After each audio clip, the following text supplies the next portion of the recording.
না বাবা, তুমি ওই ওই ভদ্রলোককে দেখো, আমার তো কিছু হয়নি, সামান্য একটু প্রেশার কমেছে। কেন একটু দাঁড়িয়ে যাও না। ভর্তি করে নিন ডাক্তার বাবু, ওকে ভর্তি করে নিন। ও অসুখ করেছে গো। উনি এত কাশছেন, না টিউবারকিউলোসিস ধরনের কিছু হয়নি তো? ও বাবা, তাই নাকি? তাহলে হাসপাতালে রেখে দিন ডাক্তার বাবু। আজকে তো আমার এখানে কোনো নার্স নেই, তুমি থাকতে পারবে? আমার বাড়িতে ছোট মা একা, ছোট ভাই একা মা, আমাকে বাড়ি যেতেই হবে ডাক্তার বাবু।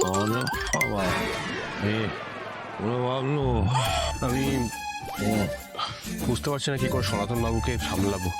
আমি একা, তারপরে আজকে নার্স নেই, তারপরে আরো কয়েকজন পেশেন্ট এসেছেন। আমি কি যে করবো কিচ্ছু বুঝতে পারছি না। ডাক্তারবাবু, ও ডাক্তারবাবু, ওই দেখো আবার বলে আমি উঠি ডাক্তার।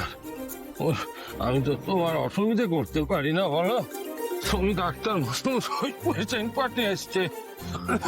আস্তে আপনি বসুন, আপনি বসুন বাবু, বসুন বসুন বসুন বসুন। রিজুদা, ওনাকে বরং ভর্তি নিয়ে নাও, বুঝলে? আমি তোমাকে হেল্প করে দেবো। মানে আমার নার্সের ট্রেনিং নেই ঠিকই, কিন্তু আমি পারবো, হাতে হাতে কাজ করে দিতে পারবো আমি। তো তোর তো কালকে স্কুল আছে, তুই কি করে পারবি? মা, এখানে বয়স্ক মানুষ, বাচ্চা সবাই রয়েছে। সিস্টারের শরীর খারাপ, তাই ছুটি নিয়েছে। আমি থাকি মা, প্লিজ। রিজুদা একা সামলাতে পারবে না বলছে, আমি থাকি। না না, তার কোনো দরকার নেই। অপূর্ণা থাকবে বলছেন, এই ডাক্তারবাবু এখন বাধা দিচ্ছেন।